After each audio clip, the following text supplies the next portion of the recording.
지난 여름 성경학교 주제이기도 한데요. 여호와 니시, 여호와는 나의 깃발이십니다. 여호와는 나의 승리이십니다. 우리 모두는 무더운 여름을 이긴 자들입니다. 물론 아직까지 더위가 남아있긴 하지만 폭염은 이제 지나간 것 같아요. 또한 하나님께서 이번 하반기도 승리로 이끌어 주실 줄을 기대하며 기도하는 마음으로 우리 옆에 분들과 여호와 니시, 여호와 니시 하면서 인사 한번 나누겠습니다. 여호와 니시, 여호와 니시. 특히 어린 자녀들 마음속에, 믿음 속에 여호와가 승리의 주님인 줄을 믿는 믿음이 우리 온 교우들에게 함께 하기를 주님의 이름으로 축원합니다. 우리 교회의 올해 표가 무엇이죠? 네, 지역과 열방을 향해 복음의 빛을 비추는 교회. 우리 한번 힘차게 외쳐볼까요? 시작. 지역과 열방을 향해 복음의 빛을 비추는 교회. 아멘. 자, 그런데 여기에 주제 성구가 있어요. 주제 성구가 요한복음 1장 8절, 우리 본문의 말씀도 함께 읽도록 하겠습니다. 시작. 오직 성령이 너에게 임하시면 너희가 권능을 받고 예루살렘과 온 유대와 사마리아와 땅 끝까지 이르러 내 증인이 되리라 하시니라. 아멘. 우리 어린 주일학교 학생들 목소리가 아주 큽니다. 여기에 네 군데의 장소가 나옵니다. 첫 번째는 뭐죠? 예루살렘입니다. 예루살렘은 이스라엘의 수도예요. 복음이 처음 전파된 곳이죠. 그래서 그 복음이 전파된, 우리로 말하면 안정되고 또한 편한 곳이기도 합니다. 우리의 예루살렘은 어디일까요? 우리의 가정, 이웃, 교회를 가리킬 수 있습니다. 두 번째는 온 유대입니다. 온 유대는 예루살렘을 넘어서 그 지역이 확장되어지는 것입니다. 요즘으로 따지면은 우리의 학교나 직장일 수 있습니다. 또한 지역을 넘어서 우리의 관계로 나아갈 수 있어요. 온라인으로 이루어진다면은 페이스북이나 인스타그램 같은 관계, 혹은 러닝 동호회 같은 관계를 통해서 우리의 복음의 영향력이 퍼질 수 있다는 것입니다. 그리고 세 번째가 뭐죠? 사마리아, 오늘의 주제입니다. 오늘 설교의 제목이 무엇인가요? 네, 나의 사마리아는 어디일까요? 먼저 사마리아는 지역의 이름입니다. 유다 지역의 위쪽에 위치해 있어요. 예루살렘과도 가까이 있습니다. 유다의 맨 위쪽 부분의 예루살렘이지요. 이 사마리아 성은 북이스라엘의 수도이자 중심지가 됩니다. 사마리아를 이해하기 위해서는 예수님을 찾는 게 쉽습니다. 예수님께서 이 사마리아 여인을 찾으러 오셨어요. 이것이 오늘 본문의 말씀이기도 합니다. 자, 이곳이 어디일까요? 뭐가 보이죠? 예, 우물이 보입니다. 우물에 예수님이 걸터 앉으신 것이에요. 예수님께서 이 여인에게 물을 좀 달라라고 요청합니다. 그러자 이 여인이 깜짝 놀랐어요.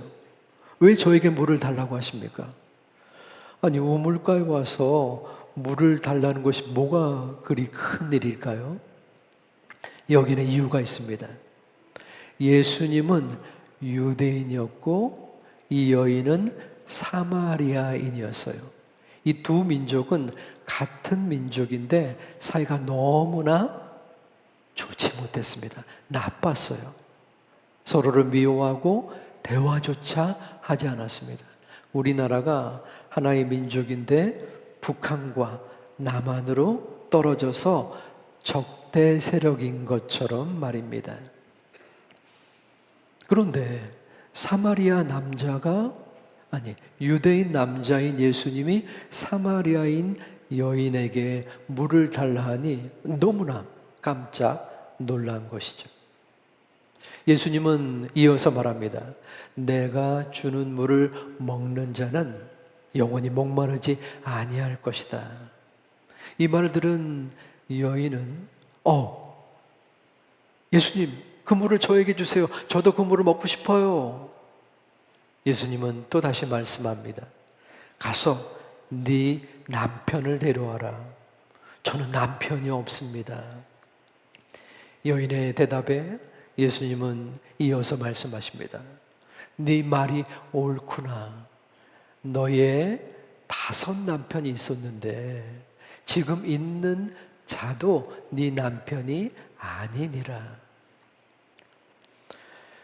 이 여인은 자신의 모든 것을 예수님이 아신다는 것을 깨닫고 예수님을 메시아, 나의 구세주로 받아들입니다. 그런데 여기서 중요한 사실이 하나 있습니다. 그것은 예수님이 이 여인을 일부러 찾아갔다는 거예요. 그저 길을 지나가다가 목이 말라서 우물가를 찾은 것이 아니라 이 여인을 만나기 위해서 일부러 이 우물가에 찾아온 것이에요. 왜? 예수님이 이 여인을 찾으러 오셨을까요?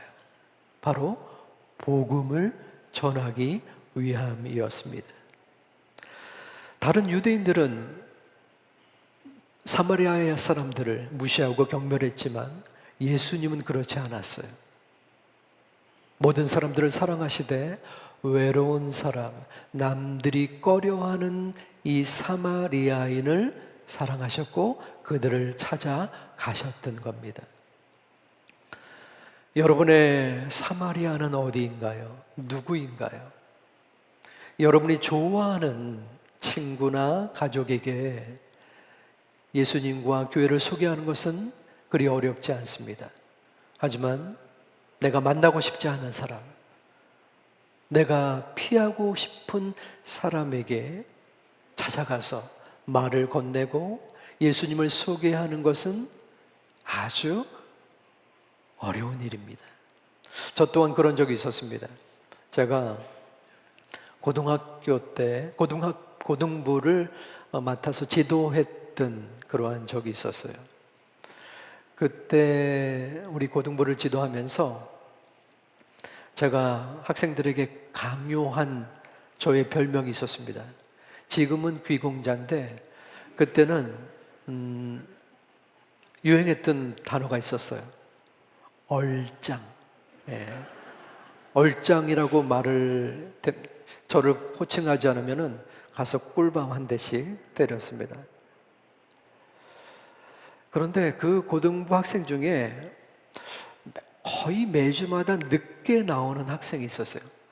그냥 9시 예배였는데 9시 반, 9시 40분 거의 예배가 끝날 때쯤 어슬렁 와가지고 또 앉자마자 자요. 더구나 그 학생은 직분자의 자녀였어요. 제가 왜 오나? 예배 안 나가면 용돈을 안 준다고 해서 오는지 아니면 생존의 위협을 느껴서 오는지는 모르겠는데 제 마음속에 쟤는 안 나왔으면 좋겠다. 그렇다고 목사가 돼가지고 너 왜 나오냐? 나오지 말아라. 이렇게 할 수는 없었잖아요. 그러다가 수련회를 가게 됐는데 또 수련회도 따라가더라고요. 하지만 그 학생이 수련회 기간 동안 은혜를 입고 변화되는 것을 보면서 하나님 앞에 제 마음속에 얼마나 많은 회개를 드렸는지 모릅니다. 비슷한 상황이 작년과 올해 있었어요. 작년에 우리 교회에서는 인도네시아로 단기 선교를 갔고 올해는 몽골로 다녀왔습니다. 작년에 인도네시아에서 본 분들은 아프간에서 온 무슬림이었어요. 무슬림이라는 분이 어떤 분들인지 아십니까? 온몸에 폭탄을 두르고 많은 사람들 가운데 가서 자폭하는 사람들 중에 무슬림이 많이 있습니다. 왜 내가 이 무슬림이 무서운 사람들 가운데 가서 복음을 전해야 되는가, 그런 마음이 저한테 있었어요. 올해는 교도소로 갔습니다. 교도소에 가니까 마찬가지로 무서운 사람들이 많이 있었어요. 제처럼 도망치고 싶었어요. 그런데 작년에 그 무슬림들을 바라보면서 또한 올해의 그 죄수들을 바라보면서 하나님께서 그 어렵고 힘겨운 사람들까지도 사랑하시고 그들을 향해 복음을 전해야 함을 일깨워 주셨습니다. 하나님은 우리에게 사마리아를 찾아가라고 말씀합니다. 우리가 만나고 싶지 않은 사람, 피하고 싶은 사람을 찾아가야 하는 이유가 뭐가 있을까요? 왜 그래야 할까요? 우리가 받은 은혜가 있기 때문입니다. 유대인들이 왜 사마리아인을 싫어했을까요? 그들이 하나님을 멀리하고 또한 배신했기 때문입니다. 그들은 죄인이었어요. 상종하고 싶지 않은 존재였어요. 그런데 만일 예수님이 그 사마리아 사람들을 찾아가지 아니하셨다면 그들은 하나님의 자녀, 복음을 받아들일 수 없었을 것입니다. 우리는 법적으로는 한국인이지만 영적으로는 사마리아 사람일 수 있습니다. 우리 또한 죄인이에요. 우리는 죽어 마땅한 폐악, 무도한 죄인의 신분이었습니다. 하지만 예수님께서 우리를 사랑하시사 우리를 찾아오셔서 우리가 하나님의 자녀가 되는 은혜를 입은 것입니다. 만일 누군가 우리에게 100억, 1000억 그 이상의 돈을 주었는데 우리는 우리의 주변의 사람에게 1000원, 10,000원도 주지 않는다면 그것은 분명 잘못된 모습일 것입니다. 우리가 받은 은혜, 우리가 받은 구원의 생명은 100억, 1000억을 넘어서 이 모든 세상과도 바꿀 수 없는 존귀한 구원의 선물인 줄 믿습니다. 그 은혜를 우리가 입은 것이에요. 그러므로 우리는 사마리아를 찾아가야 한다. 만나고 싶지 않지만, 피하고 싶은 존재이지만, 대면하고 싶지도 않은 사람이지만 그들을 찾아가 그들에게 복음을 전하라고 말씀하고 있습니다. 하지만 이것은 우리의 힘과 능력으로 이루어질 수 없습니다. 성경은 사도행전 1장 8절에서도 증거합니다. 우리 다시 한번 봉독하도록 하겠습니다. 오직 성령이 너희에게 임하시면 너희가 권능을 받고 예루살렘과 온 유대와 사마리아와 땅 끝까지 이르러 내 증인이 되리라 하시니라. 아멘. 여기에 전제가 있습니다. 오직 성령이 너희에게 임하시면. 우리가 아무에게나 가서 아무런 말을 할 수도 있지만 우리의 힘과 능력이 아니라 성령이 우리에게 임할 때 우리가 사마리아를 찾아갈 수 있고 우리가 복음을 담대하게 전할 수 있고 우리가 이 땅에서 살아갈 수 있는 힘과 은혜를 가질 수 있다는 것입니다. 지난 8월에 몽골에 가서 마지막 날 이 몽골 전통 가옥인 게르에 우리 온 팀원들이 머물게 되었습니다. 아주 평화롭게 보이는 모습이죠. 여러분들이 주일날 헌금 특송 때 우리 모든 팀원들이 특송 영상을 찍은 것도 저기입니다. 그런데 가운데 게르에 이 문짝이 이렇게 열려져 있는 것이 보일 것입니다. 사실 저거는 열려져 있는 것처럼 보이지 않죠? 뜯겨진 겁니다. 예. 마지막 날 밤에 비바람이 막 쏟아져서 이 문짝, 나무 문짝이에요. 그냥 천막이 아니라 튼튼하게 매달려 있는 이 나무 문짝이 날아간 거예요. 그리고 번개가 쳐서 저 안에 난로가 있거든요. 난로의 연통이 부서져서 이 가스가 그 온 게르에 스며들고 흩어져서 이 안에 있었던 5명의 권사님들이 제대로 잠도 못 자고 너무나 고생을 했습니다. 제가 이 사진을 보여주니까 제 눈에 띈 어느 권사님이 웃더라고요. 네. 권사님들이 참 힘겨운 상황에서 그래도 이만하게 다행이다 하면서 믿음으로 함께 이야기를 그 다음날 나눴지만 저의 마음속에는 아찔한 그러한 순간이었습니다. 왜냐하면 선교사님 말씀에 의하면 이 비바람이 심할 때는 이 게르 자체가 날아간대요. 예. 그런데 이 정도도 감사한 것인지 모르겠지만 이 나무 문짝이 날아가서 어떠한 사람에게 쾅 부딪힐 수도 있는 거잖아요. 그리고 이 연통이 부서져서 그 안에 있는 가스로 인해서 혹시라도 죽음의 사고도 있을 수 있었던 것입니다. 우리의 삶은 어떻습니까? 갑자기 문짝이 날아가고 연통이 부서지는 상황이 생길 수 있습니다. 이제 하반기가 시작되었습니다. 여러분들은 어떠한 마음을 가지고 시작하셨습니까?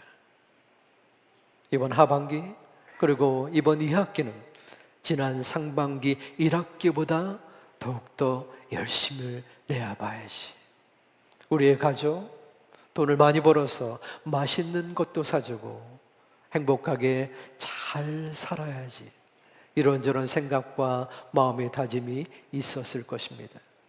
하지만 우리의 마음대로 우리의 생각대로 이루어지지 않는 것이 이 땅의 삶입니다.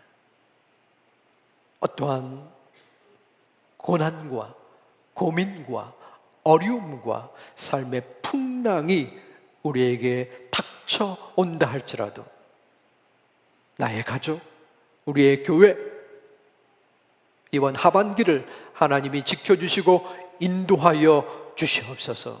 하나님만이 나의 능력이요 힘이며 승리인 줄 믿습니다. 기도하고 나아가고 맡기고 의지하는 우리 모든 제2가족 되시기를 주님의 이름으로 축원합니다. 그리할 때에 하나님께서 우리를 붙잡아 주시고 우리에게 힘과 용기와 능력을 주실 줄을 또한 믿습니다. 그것이 하나님의 은혜예요. 하나님의 은총입니다. 오직 성령이 너희에게 임하시면, 성령께서 우리를 붙잡아 주시면 우리는 또한 우리의 사마리아를 찾아갈 수 있습니다. 만나고 싶지 않고 만나기가 꺼려지는, 피하고 싶은 사람이지만 그들을 찾아가 용기를 내어 말을 건네고 복음을 전할 수 있는 것입니다. 오직 성령이 우리에게 임하실 때 그 힘과 능력과 은혜를 힘입어 예루살렘과 온 유대를 넘어서서 사마리아에게까지 복음을 전할 수 있는 우리 모든 제2가족들 되시기를, 그리고 앞으로의 우리 한국교회와 세계 선교를 이끌어갈 다음 세대가 되어지기를 주님의 이름으로 축원합니다.